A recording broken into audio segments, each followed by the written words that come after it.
Écoutons la parole de Dieu. Nous allons lire encore une partie de l'Évangile selon l'apôtre Jean. Le premier jour de la semaine, Marie de Magdala se rendit au sépulcre dès le matin, comme il faisait encore obscur, et elle vit que la pierre était ôtée du sépulcre. Elle courut vers Simon et vers l'autre disciple que Jésus aimait, et leur dit: « Ils ont enlevé du sépulcre le Seigneur. Nous ne savons où ils l'ont mis. » Pierre et l'autre disciple sortirent et allèrent au sépulcre. Ils couraient tous deux ensemble, mais l'autre disciple courut plus vite que Pierre et arriva le premier au sépulcre. S'étant baissé, il vit les bandes qui étaient à terre. Cependant, il n'entra pas. Simon-Pierre, qui le suivait, arriva et entra dans le sépulcre. Il vit les bandes qui étaient à terre et le linge qu'on avait mis sur la tête de Jésus, non pas avec les bandes, mais plié dans un lieu à part. Alors l'autre disciple, qui était arrivé le premier au sépulcre, entra aussi, et il vit, et il crut. Jusqu'ici la parole de Dieu. Prions. Seigneur, nous sommes là aujourd'hui, le jour où tous les chrétiens célèbrent la résurrection de ton Fils. Père, que cette résurrection puisse nous interpeller, faire d'écho dans notre cœur. Nous t'en prions, au nom de Jésus. Amen.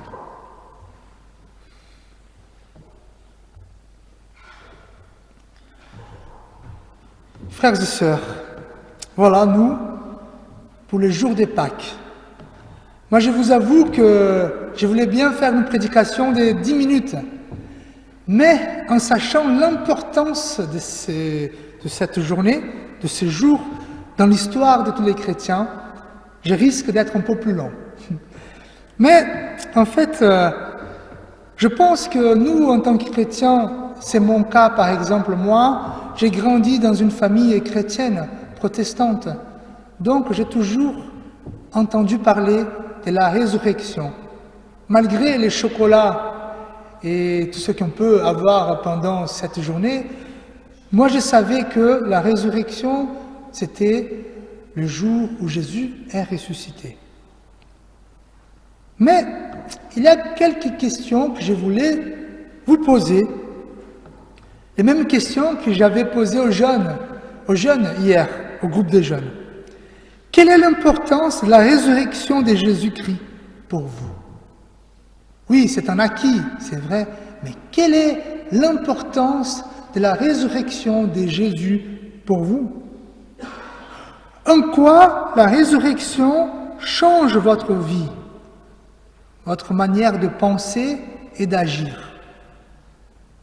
Alors, notre question, si Jésus n'était pas ressuscité, seriez-vous une autre personne? Ou vous seriez comme vous êtes?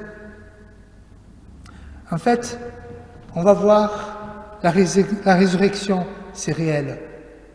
Et elle a le pouvoir de changer notre vie.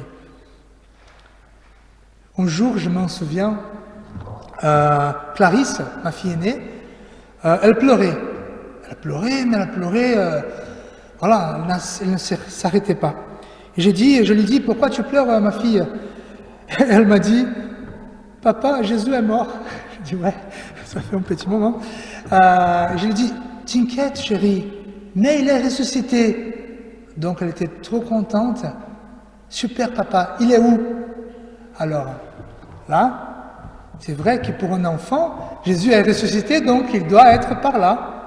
Où est-il? Je veux bien le voir. Mais c'est vrai que parfois, nous n'avons pas cette réponse. Il y a quelques branches du protestantisme qui vont essayer de répondre à cette question, la résurrection, d'une façon très pratique. Ils essayent de trouver des réponses pratiques pour rendre la résurrection raisonnable dans notre société, on va dire, cartésienne, rationaliste. Jésus, il est ressuscité, non pas physiquement, mais dans mon cœur, où Jésus, il est vivant, pas vraiment vivant, il est vivant dans ma mémoire, dans mes souvenirs.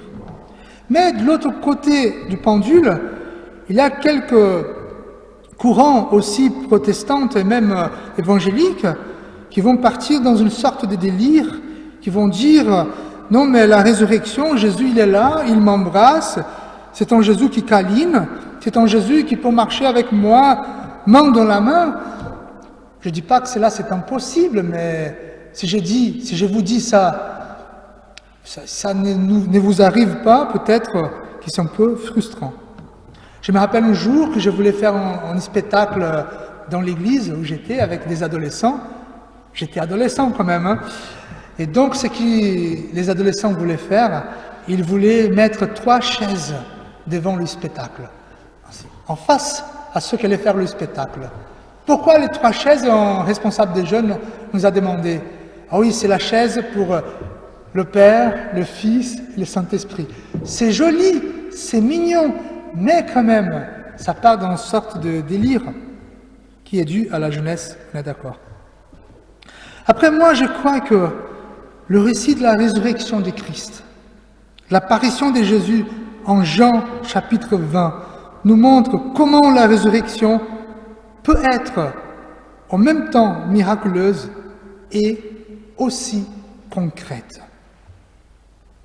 La première chose à souligner dans ce texte, c'est l'importance que ce récit donne à la résurrection physique et spirituelle de Jésus. Nous avons lu 2 fois aujourd'hui, du verset 1 au verset 9, l'apôtre Jean, il tient à dire que le cœur de Jésus avait disparu.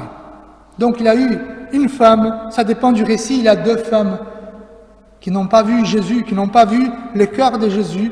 Même les autres 2 disciples, ceux qui sont devenus apôtres, aussi, ils ont pu constater que le cœur mort de Jésus n'était pas sur place. En fait, Jésus, le corps mort de Jésus n'était pas là. Et vous savez, pour les premiers chrétiens, la résurrection de Christ était très importante, parce que c'était la base de leur foi, la base de leur vie, de tout ce qu'ils ont donné pour Jésus-Christ. C'est pour ça que c'est très important la résurrection dans la vie des chrétiens. Alors, voyons un peu la résurrection de Jésus dans ce texte. Il y a 3 histoires qui nous racontent l'importance de la résurrection de Christ dans notre texte. C'est l'histoire de Marie, qui est là et qui découvre que Jésus n'est pas là, l'histoire des 10 disciples et l'histoire aussi de Thomas. 10 disciples, pourquoi 10 disciples? Parce que Judas, il s'est suicidé et Judas, il n'était pas avec eux. Donc on va essayer de comprendre les 3 histoires et comment ça montre l'importance de la résurrection, de la manifestation de la puissance de Dieu.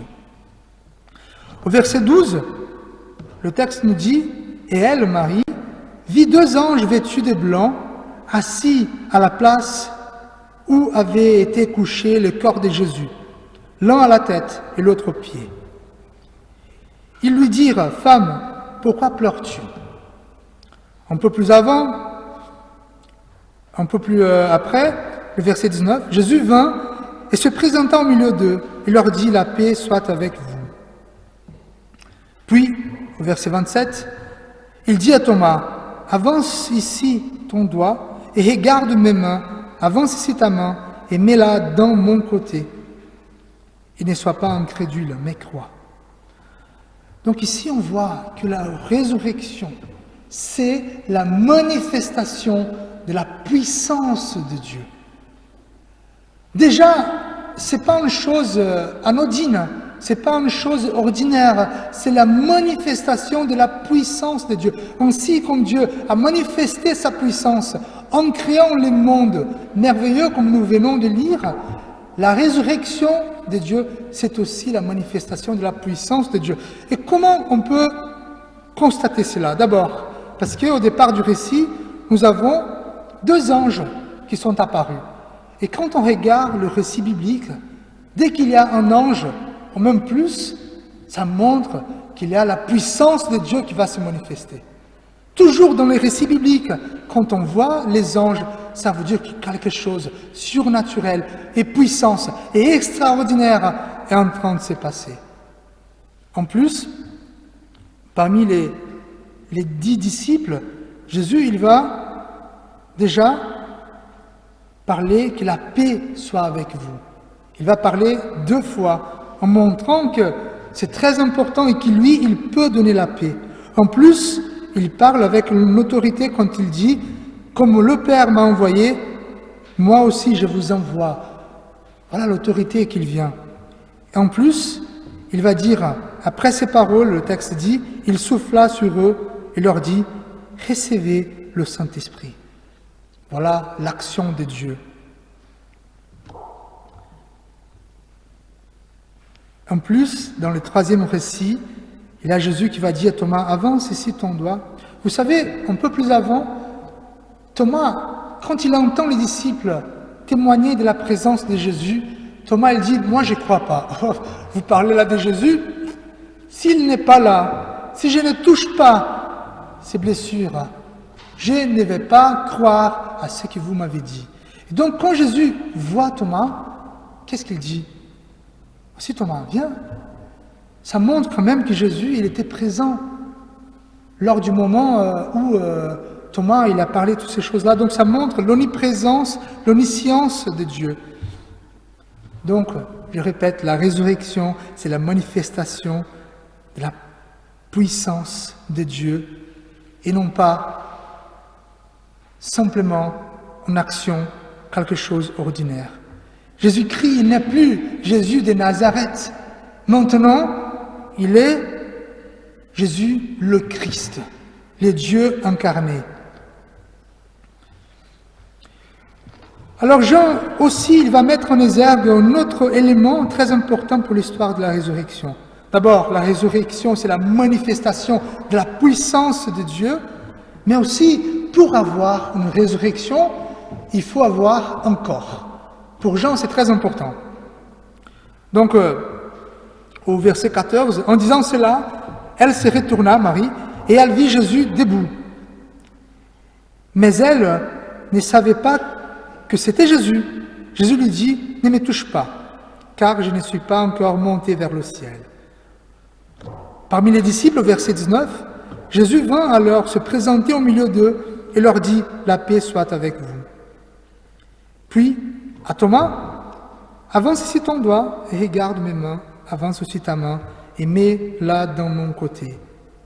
Donc dans ce texte aussi, on peut constater que le corps de Jésus était là-bas. Bon, d'abord, comme nous avons vu, pas le corps mort, donc ça veut dire que c'est notre corps qui a été vu, qui a été touché, qui a été parmi eux. Nous voyons déjà que ces corps, comment on peut le définir? C'est un corps touchable. On peut le toucher. Voilà pourquoi. Parce que Jésus il dit à Marie, ne me retiens pas. Marie le voit, Jésus debout. Il ne volait pas, il était debout. Encore bien vivant aussi, un corps qui parlait, un corps qui pouvait être repéré, un corps à laquelle quelqu'un pouvait toucher. Si la résurrection de Jésus montre encore réel, encore matériel, encore touchable et vivant, ça montre aussi encore spirituel. Pourquoi? Parce que on voit un corps qui apparaît et disparaît, un corps qui peut traverser les murs. Qu'est-ce que nous pouvons conclure? Qu'est-ce que veut dire un corps vivant, matériel et spirituel? D'abord, on ne peut pas faire de grandes affirmations là-dessus, Ça nous dépasse intellectuellement. Nous ne pouvons pas du tout déterminer matériellement la subsistance de ce nouveau corps de Jésus-Christ. Par contre, nous pouvons affirmer, selon les témoignages des premiers disciples, que ce corps est réel et palpable. Jésus ressuscité n'est pas une idée, il est réel. Enfin, nous pouvons dire que Jésus est vivant, il interagit, il se communique, il intervient dans ce monde avec les êtres humains. Et comment il interagit? Il interagit avec nous, pardon. Alors ça dépend de chacun d'entre vous. Avec Marie, il est apparu d'une certaine façon, avec les disciples une autre, avec Thomas, donc ça dépend de vos besoins. Il y a une autre chose à dire par rapport au corps, une chose qui m'interpelle. Il dit à Thomas, vous pouvez toucher les blessures, les plaies, mais pourquoi le Christ est ressuscité avec des cicatrices? Il avait un nouveau corps, n'est-ce pas? Et pourquoi il avait encore des cicatrices? Donc, pour répondre à cette question, il y a un poème d'un homme qui s'appelle Édouard Chilito. C'est un homme qui a écrit ce poème pendant la Première Guerre mondiale. Il était là, dans les champs, au milieu de la guerre, dans les désespoirs profonds. Il va écrire un poème qui s'appelle « Jésus des cicatrices ». Je vous invite à l'entendre. Si nous n'avons jamais cherché, nous te cherchons maintenant. Il faut vous rappeler du contexte de la guerre quand même. Tes yeux brûlent dans l'obscurité, nos seules étoiles. Nous devons voir des piqûres d'épines sur ton front.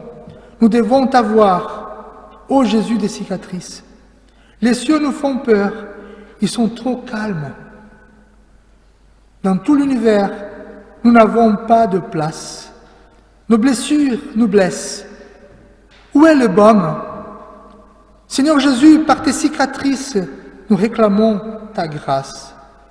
Si les portes fermées, tu t'approches, relève seulement tes mains, ton côté.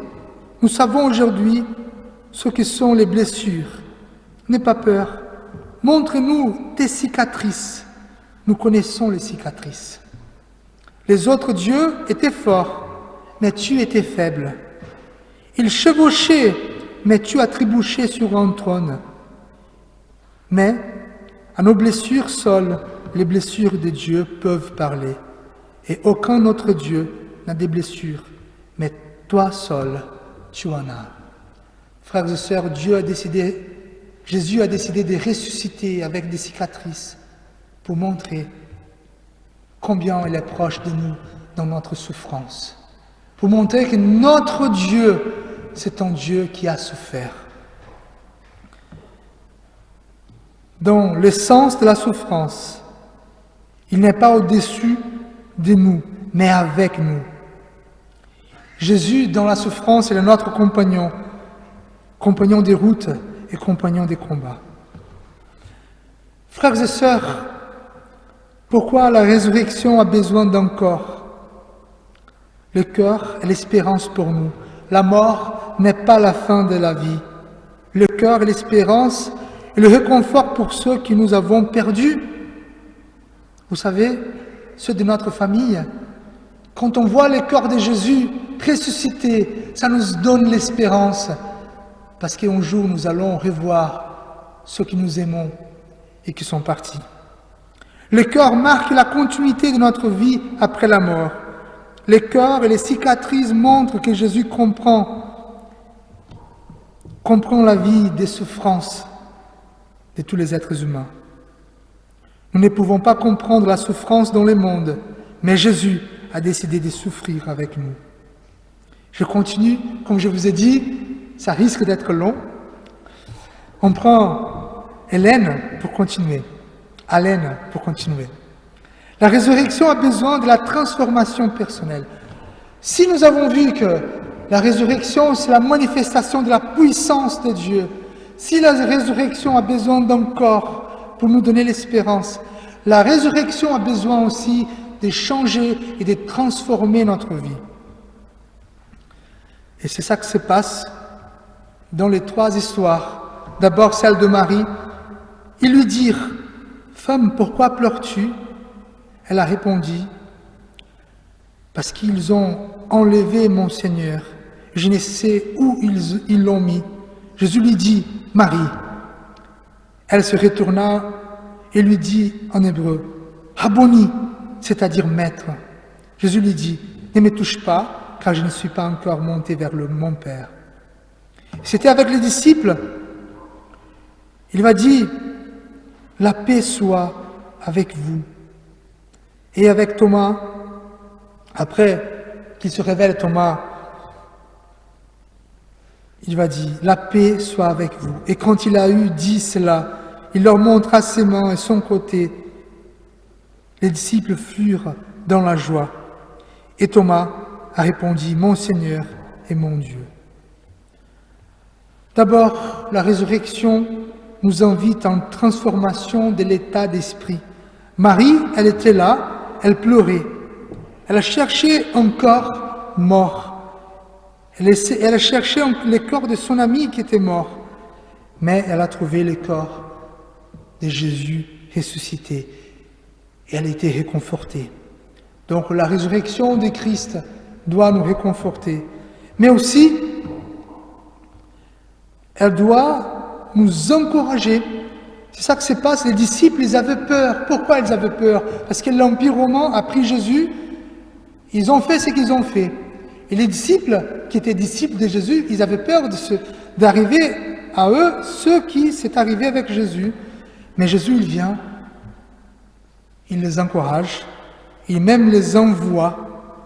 Et donc, la résurrection nous enlève de notre zone de confort pour nous mettre en action.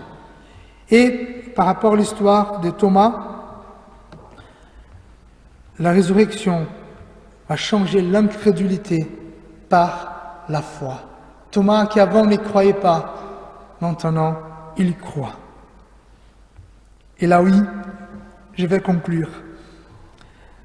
Frères et sœurs, la résurrection a une importance capitale pour tous les chrétiens. Pourquoi? Parce que la résurrection est la manifestation de la puissance de Dieu. Parce que la résurrection nous donne l'espérance de qu'un jour, nous allons continuer à vivre. Et aussi, cette résurrection nous invite à une transformation personnelle. Je vous invite à la prière. Seigneur notre Dieu, notre Père, que la résurrection de Jésus puisse vraiment toucher notre vie, Seigneur. Seigneur, toutes mes paroles ici, Seigneur, ne sont que des paroles, mais que ton Saint-Esprit puisse vivifier cette réalité, Seigneur. Et nous croyons que Jésus est vraiment ressuscité et qu'il nous attend pour habiter toujours avec lui. Amen.